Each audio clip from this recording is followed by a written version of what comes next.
യുദ്ധമെന്ന് കേൾക്കുമ്പോൾ തന്നെ വർഷങ്ങളോളം നീണ്ടു നിൽക്കുന്ന ആക്രമണ പ്രത്യാക്രമണങ്ങളുടെ ചിത്രങ്ങളാകും നമ്മുടെ മനസ്സിലേക്കെത്തുക. അതിവേഗം അവസാനിക്കുമെന്ന് കരുതി ആരംഭിച്ച റഷ്യ യുക്രൈൻ യുദ്ധവും ഇസ്രായേൽ ഹമാസ് യുദ്ധവുമെല്ലാം ഇപ്പോഴും തുടരുന്നത് നമ്മുടെ കൺമുന്നിലുണ്ട്. എന്നാൽ വർഷങ്ങൾ പോയിട്ട് മണിക്കൂറുകൾ പോലും നീണ്ടു നിൽക്കാത്തൊരു യുദ്ധമുണ്ടായിട്ടുണ്ട് ചരിത്രത്തിൽ. 1896 ഓഗസ്റ്റ് 27 ബ്രിട്ടീഷ് സാമ്രാജ്യത്തിനും സുൽത്താനേറ്റ് ഓഫ് സാൻസിബാറിനുമിടയിൽ നടന്ന ആംഗ്ലോ സാൻസിബാർ യുദ്ധത്തെക്കുറിച്ചാണ് പറഞ്ഞു വരുന്നത്. ബ്രിട്ടീഷ് താൽപ്പര്യങ്ങൾക്ക് അനുസൃതനായി പ്രവർത്തിച്ച സുൽത്താൻ അഹമ്മദ് ബിൻ തുവൈനിയുടെ സംശയാസ്പദമായ മരണവും അദ്ദേഹത്തിന്റെ പിൻഗാമിയായി സുൽത്താൻ ഖാലിദ് ബിൻ ബർഗാഷിന്റെ സ്ഥാനാരോഹണവുമാണ് ഈ യുദ്ധത്തിലേക്ക് നയിച്ച പ്രധാന കാരണം.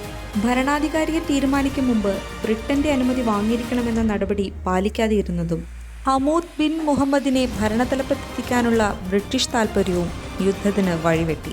ബ്രിട്ടന്റെ ഹിതത്തിനെതിരായി പ്രവർത്തിച്ച സാൻസിബാർ ഭരണകൂടം ഓഗസ്റ്റ് 27 മുൻപ് സ്ഥാനമൊഴിയണമെന്നും ഇല്ലെങ്കിൽ ആക്രമിക്കുമെന്നും അവർ അന്ത്യശാസനം നൽകി.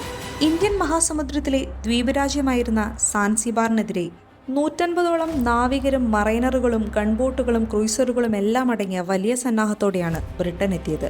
മറുപക്ഷത്താകട്ടെ 2800ഓളം മാത്രം വരുന്ന സാധാരണക്കാർ ഉൾപ്പെട്ട സേനയും. വെറും 38 മിനിറ്റുകൾക്കുള്ളിൽ സാൻസിബാർ സേനയ്ക്ക് ബ്രിട്ടന് മുന്നിൽ അടിയറവ് പറയേണ്ടി വന്നു.